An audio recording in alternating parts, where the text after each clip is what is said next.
सरकारचं करायचं काय? सरकार हमसे डरती है, पुलिस को आगे करती है। सरकार हमसे डरती है, पुलिस को आगे करती है। कचरा डेपो हटलाच पाहिजे, कचरा डेपो हटलाच पाहिजे, कचरा डेपो हटलाच पाहिजे। सरकारचं या करायचं काय? खाली मुंडवर पाय।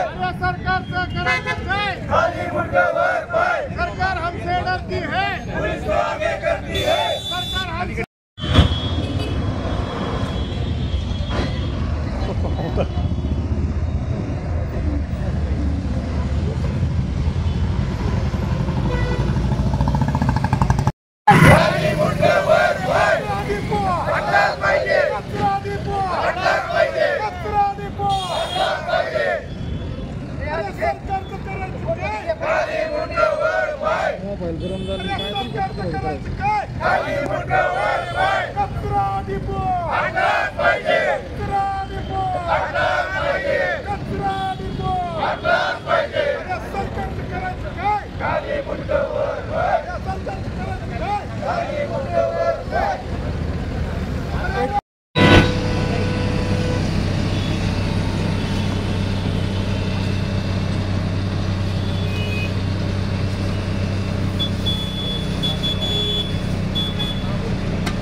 तीव्र आंदोलन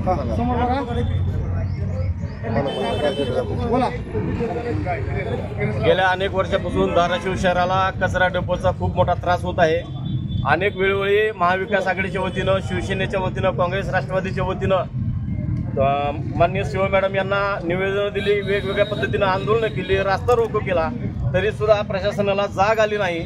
त्याचा निषेध म्हणून आम्ही आज या ठिकाणी आमचे महाविकास आघाडीचे सोमनाथ गुरव असतील, रवी वाघमारे असतील आणि आमचे सरफराज काजी असतील, उपोषणाला आज तिसरा दिवस आहे ते बसलेले आहेत, तरी प्रशासनानं त्यांची दखल घेतली नाही। त्या मग आज आम्ही कचरा आणून या ठिकाणी जिल्हाधिकारी कार्यालयाच्या गेट समोर टाकलेलं आहे। हे आंदोलन तीव्र याच्यासाठी आम्हाला करायचं की प्रशासनाला याची जाग यावी। या शहरातील गोरेगरीब कुटुंब असतील, व्यापारी असतील, विद्यार्थी असतील, नागरिक असतील, त्यांना जीवघेणा त्रास होत आहे, श्वसनाचे त्रास होत आहेत। आज जर तुम्ही त्या कचरा डेपोकडे जाऊन बघितलं तर तुम्ही जाऊ सुद्धा शकणार नाहीत। त्या रस्त्याची अवस्था आणि शहराच्या मध्यवर्ती ठिकाणी हा कचरा डेपो आहे, तरी सुद्धा प्रशासनाला याची जाग आहे ना। हे शहर एकीकडे शिंगोलीपर्यंत, इकडे तुळजापूरकडे वाढत असताना मध्यवर्ती ठिकाणी कचरा डेपो असावा का, याचा या लोकांना विसर पडला आहे। आज काय केलं तुम्ही मग? आज या ठिकाणी आम्ही जिल्हाधिकारी कार्यालयासमोर कचरा टाकून या सरकारचा निषेध या ठिकाणी नोंदवलेला आहे आणि उद्याला झेंडावंदन आहे। पालकमंत्र्यांच्या हस्ते आम्ही हे झेंडावंदन होऊ देणार नाही जोपर्यंत कचऱ्याचा निर्णय होत नाही। आणि आमचे जे उपोषण करते आहेत त्यांचं उपोषण सोडून आम्हाला ते लेखी आणि ठाम असं आश्वासन जोपर्यंत देत नाहीत तोपर्यंत हे आंदोलन अधिक तीव्र आम्ही करू।